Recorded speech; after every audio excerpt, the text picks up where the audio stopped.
ત્રીજા ધોરણમાં ભણતો છોકરો આજે લાખ રૂપિયા ફી લે છે. વિચાર તો કરો, ત્રીજું ધોરણ, છોકરાને શું શીખવાડવાનું હોય, કેટલી સુવિધાઓ હોય, અને 1 લાખ રૂપિયો સરકારી સ્કૂલ નથી એને લીધે એને ફી ભરવી પડે છે. ખૂબ ગંભીર બાબત છે. અને સ્કૂલના મુદ્દાને લઈ અને હવે આમ આદમી પાર્ટી અને આમ આદમી પાર્ટીની વિદ્યાર્થી પાંખ સમગ્ર ગુજરાતની જનતા સમક્ષ આ સરકારની નાકામી સામે રજૂ કરશે. ખૂબ મોટી લડત ચલાવવાનું આહવાન કરવામાં આવે છે.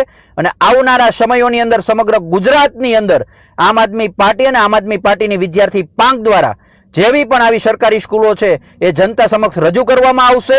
અને આવનારા સમયોની અંદર જો આ સ્કૂલોની સ્થિતિ નહીં સુધરે તો ગુજરાતની અંદર ભારતીય જનતા પાર્ટી સામે આ લડત આમ આદમી પાર્ટી લડવા જઈ રહી છે. ભાજપ હટાવો, શિક્ષણ બચાવોના નારા સાથે આમ આદમી પાર્ટી આજે એલાન કરી રહી છે કે આવનારા સમયોની અંદર ખૂબ મોટા પાયે સમગ્ર ગુજરાતની સરકારી શાળાઓની જે કથળી પરિસ્થિતિ છે એને લઈ અને ખૂબ મોટું આંદોલનની શરૂઆત કરશે. તાલુકા લેવલે, જિલ્લા લેવલે આંદોલન કરશે અને સરકારની આંખ ઉગાડવાનો પ્રયાસ કરશે. તેમ છતાં પણ જો સરકારની આંખ ન ઉઘડે તો 2 વર્ષની વાર છે. 2 વર્ષ પછી સમગ્ર ગુજરાતની જનતા સરકારને ઘર ભેગી કરી દેશે. જય હિન્દ, જય ભારત.